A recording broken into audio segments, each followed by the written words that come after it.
قربانی کرنے والے احباب کے نام ایک بہت ہی اہم پیغام، اس کو سنیے، اس کو سمجھیے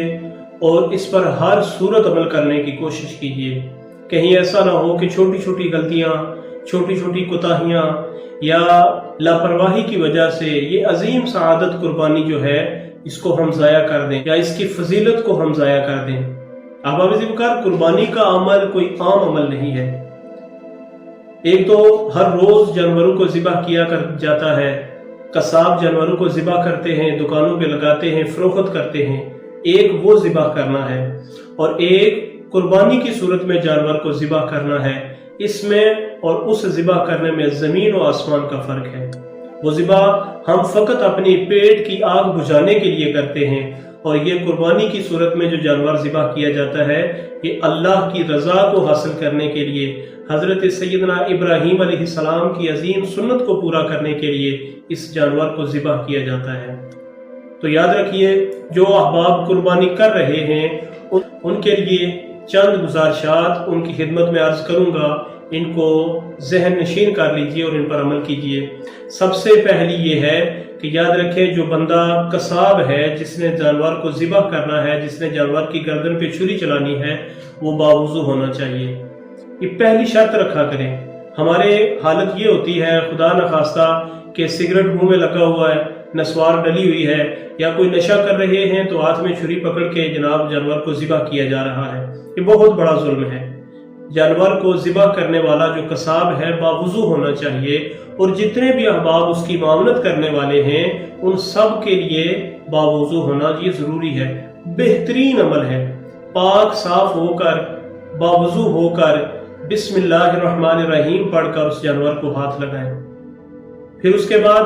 جتنے بھی احباب جو اس کے ساتھ معاونت کر رہے ہیں قصاب کے ساتھ، وہ بھی، اور بالخصوص جو قصاب ہے اس کو قربانی کی جو ذبح کی دعا ہے، جو قربانی کی دعا ہے، وہ آنی چاہیے۔ قل ان صلاتي ونسكي ومحياي ومماتي لله رب العالمین۔ یہ قصاب بلند آواز سے دعا پڑھے، اور پھر اس کے بعد جب جانور کے گردن پر چھری چلائے تو وہ زور سے اونچی آواز سے بسم اللہ اللہ اکبر پڑھے، اور جتنے بھی احباب اس کے ساتھ ہیں، دوست ہیں جو معاونت کر رہے ہیں جانور کو، جنہوں نے پکڑا ہوا ہے، یہ سارے بسم اللہ اللہ اکبر، سارے یہ ان کے لیے تکبیر کہنا لازم ہے۔ سارے احباب۔ ہوتا کیا ہے کہ قصاب کر رہا ہوتا ہے، ہم دنیا کی باتوں میں یا آپس میں شغل میلے میں لگے ہوتے ہیں، تو یاد رکھیے قربانی کا عمل میں پھر کہہ رہا ہوں کہ یہ کوئی عام عمل نہیں ہے، عام ذبح نہیں ہے۔ قصاب دعا بھی پڑھے، بسم اللہ اللہ اکبر بلند آواز سے پڑھے، اور جتنے بھی لوگ ساتھ ہیں جب اس کے گردن پر چھری چلائے تو وہ سارے اس کے ساتھ بسم اللہ اللہ اکبر یہ سب پڑھے۔ پھر اس کے بعد ایک جانور کو دوسرے جانور کے سامنے بالکل بھی ذبح نہ کریں۔ یہ زندگی کسی بھی چیز کی ہو، چاہے وہ جانور ہے، کوئی چھوٹے سے چھوٹا کیڑا ہے، جب جان نکلتی ہے تو بڑی تکلیف دہ عمل ہے، اور پھر کسی کو کسی کے سامنے ذبح کیا جائے تو پھر یہ بہت ہی مشکل حالات پیدا ہو سکتے ہیں۔ ایک جانور کو دوسرے جانور کے سامنے بالکل بھی ذبح نہ کریں۔ پھر اس کے بعد جو قصاب ہے اس کی چھری اتنی تیز ہونی چاہیے کہ آنے واحد کے اندر اس جانور کی گردن کی 4 شریانیں کم از کم وہ کاٹ دے۔ یہ نہ ہو کہ جو ہے اوزار وہ کسی کام کا نہ ہو، نہ وہ تیز دھار ہو، تو وہ اس کے گردن پر رگڑتا رہے اور اس کو تکلیف دیتا رہے، تو ایسا نہیں ہونا چاہیے۔ پھر جب جانور ذبح ہو جائے تو کم از کم 2-3 منٹ تک اس کا انتظار کیا جائے کہ اس کی مکمل جان جو ہے وہ نکل جائے جسم سے۔ جلد بازی کے اندر کہیں ایسا نہ ہو کہ وہ ابھی تڑپ رہا ہے، اس کی ابھی جان باقی ہے اور اس کا چمڑا جو ہے وہ اتارنا شروع کر دیا جائے، تو یہ بڑا تکلیف دہ عمل ہے۔ تو قربانی کے جانور کے ساتھ ایسا ظلم بالکل نہ کیا جائے کہ اس کو کم از کم 2-3 منٹ تک انتظار کر لیا جائے، اس کی جان نکل جائے، پھر اس کے بعد اس کی کھال، اس کا چمڑا اتارا جائے۔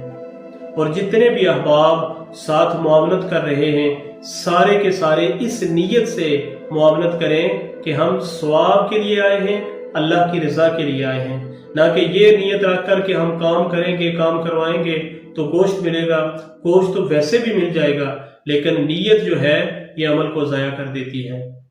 میرے کریم نبی علیہ السلام کے غلاموں، قربانی کا عمل بہت ہی فضیلت والا، جس بندے نے جانور کو پالا، جس نے جانور کو فروخت کیا، جس نے جانور کو خریدا، جس نے جانور کو ذبح کیا، جس نے اس کا گوشت بنایا، جس نے اس کو تقسیم کیا، جس نے اس کو پکایا، حتیٰ کہ جو کھائے گا قربانی کا گوشت، ہر عمل پر اس کا اجر ہے،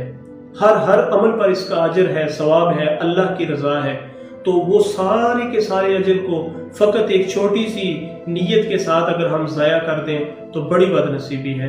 تو جتنے بھی احباب ہیں وہ ان چیزوں کا بہت دھیان رکھیں۔ جب اس کا گوشت بن جائے، افضل طریقہ یہ ہے کہ اس کو 3 حصوں میں، برابر حصوں میں، جس میں اس کی کلیجی بھی ہو، اس کا دل بھی ہو، اس کے سارے جسم کے گوشت جو ہے، یہ نہ ہو کہ آدھا اپنے لیے جو اچھا ہے وہ رکھ لیا، یا ایک پوری ران جو ہے وہ اپنے فریج میں رکھ دی، باقی تقسیم۔ ایسا ظلم نہیں کرنا۔ قربانی دینے والا بندہ ہر سال تقریباً وہ گوشت کھاتا رہتا ہے، تو کہیں ایسا نہ ہو کہ لاکھوں کا جانور ہو، چھوٹی سی لالچ کریں کہ یہ اچھا گوشت ہم اپنے فریج میں رکھ لیں اور غریبوں کا حصہ مار دیا جائے، تو وہ سارے کا سارا ضائع ہو جائے گا۔ گوشت کو صحیح 3 حصوں میں تقسیم کریں، تقسیم کرنے کے بعد ایک اپنے لیے رکھ لیں، ایک اپنے عزیز و اقارب کو دے دیں، ایک قرباء اور مساکین کے اندر تقسیم کر دیں، اور اگر سارے کا سارا ایک ہی جگہ ڈھیر لگا کر اسی میں سے سب کو تقسیم کر دیں، یہ بھی بہترین عمل ہے، اس میں بھی کوئی مذائقہ نہیں ہے۔ لیکن یہاں ظلم ہوگا کہ اچھا جو اٹھا کر وہ اپنے فریج میں رکھ دیا، باقی تقسیم کر دیا، تو پھر سمجھ لیں یہ نیت کا فطور ہے۔ پھر بعض دفعہ یہ بھی لوگ سننے میں آتا ہے کہ قربانی کے لیے حکم ہے جی، اجازت ہے، آپ سارے کا سارا اپنے لیے رکھ سکتے ہیں۔ وہ اس صورت میں ہے کہ اگر آپ نے سال بھر جو ہے وہ قربانی، آپ کو گوشت نہیں ملا، کھا نہیں سکے، یہ جانور آپ نے اپنے گھر میں پال پوس کر اس کو جو ہے وہ جوان کیا ہے، قربانی اس کی کر رہے ہیں، اب آپ کے پاس کچھ بھی نہیں ہے، یا پھر گھر کے اندر رشتہ دار، برادری یا مہمان قربانی والے اتنے آئے ہوئے ہیں کہ اگر تقسیم کریں تو ان کے لیے نہیں بچے گا، تو پھر اس صورت میں وہیں پکا کر ان سب کو کھلا دینا۔ اس میں کچھ گنجائشیں موجود ہیں، لیکن یہ نہیں ہے کہ آپ نے بکرا ذبح کیا اور سارا اٹھا کے اپنے فریج میں رکھ دیں، تو پھر آپ نے قربان کیا کیا ہے، اللہ کی راہ میں کیا دیا ہے، صرف خون ہی اس کا بہایا ہے قربانی والے دن، باقی آپ کو اس کا اجر نہیں ملے گا۔ یہ یاد رکھیے، نیت کو درست رکھیں۔ بہت سارے احباب جو ہیں وہ اس طرح کی غلطیاں کرتے ہیں، جانوروں کے ساتھ جو ہے وہ ظلم، گھسیٹنا، ان کو مارنا یا گرانے کے وقت جو ہے اس چیز کا احتیاط نہ کرنا، بہت زیادہ اس طرح کی چیزوں کی احتیاط لازم ہے۔ تو جو میرے احباب، جو میرے سامعین قربانی جیسی عظیم سعادت جو ہے وہ اس نعمت سے مالا مال ہیں اور قربانی کی سعادت حاصل کر رہے ہیں، وہ ان چیزوں کا اہتمام کریں کہ وہ خود بھی اور جن لوگوں سے جانوروں کو ذبح کیا جا رہا ہے وہ بھی ان باتوں کا، بہت زیادہ اس طرح کے مسائل ہیں، بہت زیادہ اس کی چیزیں ہیں۔ اللہ تعالی ہمیں سمجھنے کی اور اس پر عمل کرنے کی توفیق عطا فرمائے۔